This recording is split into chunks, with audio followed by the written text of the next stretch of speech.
அனைவருக்கும் வணக்கம். நான் தமிழரசி பாலமுருகன். இந்த பதிவில் நம்ம இன்னைக்கு பார்க்க போகிறது இன்றைய தினம் இரவு 29/6/2026 திங்கட்கிழமை ஆனி பௌர்ணமி அன்று நாம் செய்ய வேண்டிய 2 முக்கியமான தண்ணீர் வழிபாடுகள். இதை நான் ஒவ்வொரு பௌர்ணமி தினத்திலும் உங்ககிட்ட நான் இதை பகிர்ந்துக்கிறேன். ஏன்னு கேட்டிங்கன்னா, தண்ணீர் அப்படிங்கிறது பஞ்சபூதங்களில் ஒன்று, மிக மிக இன்றியமையாதது. நம்முடைய விருப்பத்தை நிறைவேற்றி தருவதற்கு இந்த தண்ணீரை விட மிக எளிமையான ஒரு வழி வேற எதுவுமே இல்லை அப்படின்னு சொல்லலாம்.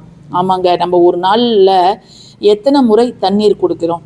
அந்த தண்ணீர் குடிப்பதற்கு முன்பு நீங்கள் அந்த தண்ணீரை கையில் வச்சுட்டு எனக்கு இதை நிறைவேற்றி கொடு அப்படின்னு நீங்கள் அந்த தண்ணீர்கிட்ட கேட்டிங்கனாலே நிச்சயமாக கொஞ்ச நாளடைவில் நீங்கள் போடக்கூடிய முயற்சியை பொறுத்து அது உங்களுக்கு உடனடியாக நிறைவேறுங்க.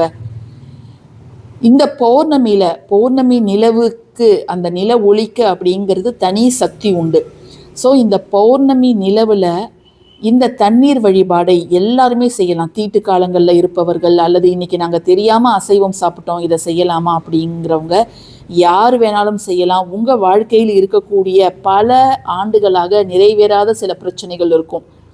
இப்போ சில பேருக்கு திருமணம் தள்ளி போகும், சில பேருக்கு குழந்தை பேர் இருக்காது, நல்ல வேலை கிடைக்காது, சில பேர் வெளிநாட்டுக்கு வேலை முயற்சி செய்வாங்க, சில பேர் அரசாங்க வேலைக்கு முயற்சி செய்வாங்க, சில பேர் தொழிலில் வெற்றி பெறணும்னு நினைப்பாங்க, சில பேர் சொந்த வீடு கட்டணும்னு நினைப்பாங்க, இன்னும் சில பேர் தங்களுடைய பிள்ளைகளுக்கு இந்த காலேஜில் சீட்டு கிடைக்கணும் அப்படின்னு நினைப்பாங்க, இன்னும் சில பேர் குடும்பத்தில் ஒற்றுமை நிலவணும், இன்னும் சில பேர் ஆரோக்கியம் வேண்டும், பணம் வேண்டும், கடன் தீரணும் அப்படின்ட்டு ஒவ்வொருவருக்கும் ஒவ்வொரு மாதிரியான பிரச்சனைகள் இருக்கும். அதற்கு ஒரு தீர்வு வேண்டும்னு நினைப்பாங்க. அதற்கு நீங்கள் இன்றைய தினம் உங்கள் வீட்டில் எந்த இடத்துல நில ஒளி நன்றாக தெரியுதோ அதற்கு கீழே போய் அமருங்க. வெள்ளை நிற ஆடையை அணிவது அப்படிங்கிறது நல்லது. ஸோ அந்த நில ஒளி கீழே இதை மாதிரி ஒரு கண்ணாடி பாட்டிலை ஓப்பன் பண்ணி வச்சுக்கோங்க. இதை நம்ம தனி நபராகவும் செய்யலாம், அல்லது 4-5 பேர் சேர்ந்து இப்படி கைகளில் அந்த தண்ணீர் இப்படி வச்சு நம்ம செய்யலாம். இப்போ அப்பா அம்மா 2 பிள்ளைகள்னால் 4 பேரும் சேர்ந்து நிலவுக்கு கீழே அமர்ந்து இந்த நிலவில் இந்த சாதா தண்ணீரை ஒரு மாய தண்ணீராக உங்களுடைய வேண்டுதலும் அந்த நில ஒளியும் மாற்றிவிடும். ஸோ அந்த மூன் வாட்டர் மேனிஃபெஸ்டேஷன், சாதா தண்ணீருக்கே அவ்வளவு சக்தி இருக்கும். இன்று இரவு நம்ம மூன் வாட்டர் மேனிஃபெஸ்டேஷனை செய்யும் பொழுது நிச்சயமாக அது மிக விரைவில், எவ்வளோ தடைகள் வருது, இது நிறைவேறுமான்னு எனக்கு சந்தேகமாக இருக்குது அப்படிங்கிறவங்க கூட ஒரு நம்பிக்கையோடு இதனை நீங்கள் இன்றைய தினம் தாராளமாக செய்யலாம். இதை செஞ்சுட்டு உங்களுடைய விருப்பங்களை எல்லாம் இந்த தண்ணீர்கிட்ட சொல்லிவிட்டு அந்த நிலவுக்கும் நன்றி சொல்லிவிட்டு இதை நீங்கள் மூடி வச்சுடுங்க. நீங்கள் எந்த பாக்ஸ் வேணாலும் எடுத்துக்கலாம், மேலே மூடி எது வேணாலும் இருக்கலாம், ஆனால் கீழே கண்ணாடி பாட்டில் தான் இருக்கணும். ஸ்டெயின்லெஸ் ஸ்டீலோ அல்லது வேறு பிளாஸ்டிக் பாட்டிலோ இருக்கக்கூடாது. இதை மூடிட்டு நீங்கள் அந்த நில ஒளி இதுக்கு மேலே படுற மாதிரி ஒரு இடத்துல இன்று இரவு முழுக்க நீங்கள் வச்சுடுங்க. அது வீட்டுக்குள்ளார கூட இருக்கலாம், ஜன்னல் ஓரங்களில், இல்லை உங்கள் ரூம்லே நில ஒளி ஒரு சைடாக வருது அப்படின்னா அதுக்கிட்ட நீங்கள் இதை வச்சிடலாம். இல்லை கார் பார்க்கிங்கில் ஒரு சேஃபான இடம் இருக்குது அப்படின்னா இந்த பாட்டிலை ஒரு பாக்ஸில் வச்சு நீங்கள் வைக்கலாம். ஏன்னா நிறைய பேர் பூனை தள்ளி விட்டுடுது அப்படின்லாம் சொல்கிறீங்க. ஸோ சேஃபான இடத்துல இதை வச்சுடுங்க. மறுநாள் காலையில் நீங்கள் தூங்கி எழுந்ததும் ப்ரஷ் பண்ணிவிட்டு குடிக்கக்கூடிய முதல் தண்ணீர் இந்த தண்ணீராக இருக்கணும். இப்போ ஒருத்தவங்க செஞ்சிங்கன்னா அந்த ஒருத்தவங்க மட்டுமே அதை குடிக்கலாம். 4-5 பேர் செஞ்சிங்கன்னா 4-5 பேர் பகிர்ந்து இந்த தண்ணீரை குடிக்கலாம். இது ஒரு பௌர்ணமியில் மட்டும் செஞ்சால் எங்களுக்கு உடனே ரிசல்ட் கிடைக்குமா அப்படின்னு கேட்டிங்கன்னா கிடையாதுங்க.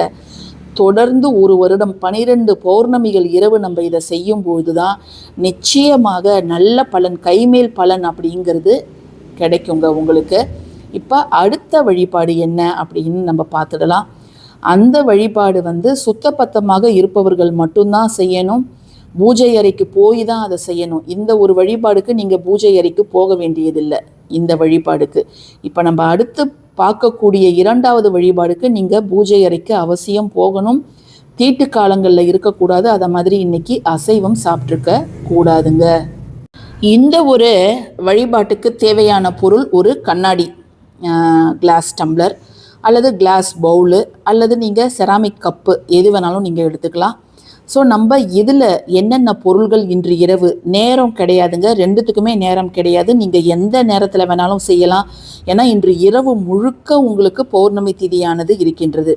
ஸோ நீங்கள் நைட்டு 10 மணிக்கும் செய்யலாம், 11 மணிக்கும் செய்யலாம், எப்போ வேணாலும் செய்யலாம். இதில் நீங்கள் போட வேண்டிய பொருட்கள் என்ன அப்படின்னு பார்த்தீங்கன்னா, 2 ரூபாய் நாணயம் நீங்கள் அவசியம் போடணும். ஸோ ஒரு ரூபாயாக போட்டாலும் பரவாயில்ல. சந்திரனுக்கு உரிய எண் 2, அதனால் இந்த தண்ணீரில் 2 ரூபாய் நாணயத்தை போட்டுடுங்க. பிறகு இதில் வெள்ளை நிற மலர்கள், வாசனையான மலர்களை நீங்கள் போட்டுடலாம். அது கூடவே கொஞ்சம் மஞ்சள் தூள். ஸோ இவ்வளோதான் நீங்கள் சேர்த்துக்கணும். இது கூடவே இன்னும் நீங்கள் ஏலக்காய் சேர்க்கலாமா, பச்சை கற்பூரம் சேர்க்கலாமா அப்படின்னா அது நம்மளுடைய விருப்பம், உங்களுடைய தனிப்பட்ட விருப்பம். நீங்கள் எது வேணாலும் சேர்த்துக்கலாம். மஞ்சள் தூள், 2 ரூபாய் நாணயம், உதிரி மலர்கள் இருந்தால் ரொம்ப நல்லது. ஸோ இதை உங்களுடைய பூஜை அறையில் வச்சு நல்லா வேண்டிக்கோங்க. எதெல்லாம் எங்கள் வாழ்க்கையில் ரொம்ப கம்மியாக இருக்கோ, அதாவது இல்லவே இல்லை, எங்கள் வாழ்க்கையில் இல்லை அப்படிங்கிற ஒரு வார்த்தையே இருக்கக்கூடாது. அது பணமாக இருந்தாலும் சரி, தங்கமாக இருந்தாலும் சரி, நிம்மதியாக இருந்தாலும் சரி, சந்தோஷமாக இருந்தாலும் சரி, எல்லாம் நிறைவானதாக இருக்கணும்.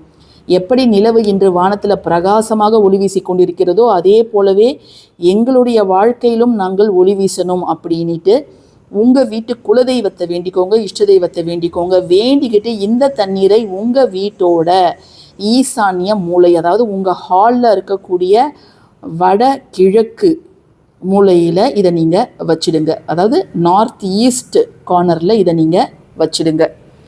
இன்று இரவு முழுக்க இது அங்கே இருக்கட்டும். மறுநாள் காலையில் நீங்கள் குளிச்சு முடிச்சுட்டு இந்த தண்ணீரை உங்கள் வீடு முழுக்க நீங்கள் தெளிக்கலாம். செடிகளுக்கு ஊற்றலாம், இல்லை குளிக்கிற தண்ணீரில் கொஞ்சம் கலந்துக்கலாம், வீடு முழுக்க தெளிக்கலாம். வண்டி வாகனங்கள் மேலே கூட இதை நீங்கள் தெளிக்கலாம். மீதி தண்ணீரை செடிகளுக்கு ஊற்றிடலாம். அந்த 2 ரூபாய் நாணயத்தை நம்ம என்ன செய்யணும் அப்படின்னு கேட்டிங்கன்னா, நீங்கள் பணம் சேர்த்து வைக்கக்கூடிய இடம் எதுவாக இருந்தாலும் சரி, அது உண்டியலோ அல்லது வேறு என்னவாக இருந்தாலும் சரி, மஞ்சள் பையில் சேர்த்து வைக்கிறீங்க, இல்லை நான் வேறு ஒரு தனி பாக்ஸில் சேர்த்து, உட்டன் பாக்ஸில் சேர்த்து வைக்கிறேன் அப்படின்னு எதுவாக இருந்தாலும் பரவாயில்ல, நீங்கள் அதை தாராளமாக அந்த இடத்துல நீங்கள் அந்த 2 ரூபாய் நாணயத்தை நீங்கள் வச்சிடுங்க. இந்த 2 தண்ணீர் வழிபாடுமே நாம் செய்யும் பொழுது மறைமுகமாக நமக்கு நல்ல ஒரு தெளிவான மனம் அப்படிங்கிறது நமக்கு கிடைக்கும். ஏன்னா இன்றைக்கி நிறைய பேருக்கு பயம், பதட்டம், குழப்பம், சந்தேகம், தங்கள் மேலேயே அவங்களுக்கு நம்பிக்கை கிடையாது. நம்மளால் முடியுமா, இது சிக்கலில் போய் முடிஞ்சிடுமா, இது அப்படி ஆகிடுமா, இது ஃபெயிலியர் ஆகிடுமா, நம்ம ரொம்ப ரிஸ்க் எடுக்கிறோமோ அப்படின்ட்டு பல சந்தேகங்கள், குழப்பங்கள் அவங்கள பின்னாடி பிடிச்சி இழுக்குது. ஸோ அத்தகைய மனப்போக்குகளை நீக்கி நல்ல ஒரு தெளிவான மனதை அவங்களுக்கு தரணும் அப்படின்னா நம்ம இதை 2த்தையுமே இன்றைக்கி நீங்கள் இரவு செய்யலாம். இல்லைங்க என்னால் 2 செய்ய முடியாது, நான் ஏதாவது 1 தான் செய்ய போகிறனாலும் நீங்கள் பரவாயில்ல, தாராளமாக நீங்கள் செய்யுங்க. நிச்சயமாக இதை நீங்கள் தொடர்ந்து செய்யணும். ஒரு பௌர்ணமிக்கு மட்டும் செஞ்சீங்கன்னா உங்களுக்கு நல்ல ரிசல்ட் கிடைக்காது. தொடர்ந்து ஒரு வருடம் பௌர்ணமிக்கு இதை நீங்கள் செஞ்சு பாருங்கள். 1 மாதம் ஸ்கிப் ஆச்சு அப்படின்னா பரவாயில்ல, நீங்கள் 1 வருஷம் கணக்கு வச்சுட்டு நீங்கள் செய்யுங்க. நிச்சயமாக இந்த வருஷம் இப்போ நீங்கள் ஜூன் மந்த் செய்கிறீங்கன்னா நெக்ஸ்ட்டு ஜூனில் நல்ல ஒரு இம்ப்ரூவ்மெண்ட்டு நீங்களே கண்கூடாக பார்க்கலாங்க. ஸோ இந்த பதிவு உங்களுக்கு பிடிச்சிருந்ததுன்னா கட்டாயமாக லைக் பண்ணுங்கள், ஷேர் பண்ணுங்கள், நம்ம சேனலுக்கு சப்ஸ்கிரைப் பண்ணுங்கள். தேங்க்யூ ஃபார் வாட்சிங் திஸ் வீடியோ. நன்றி.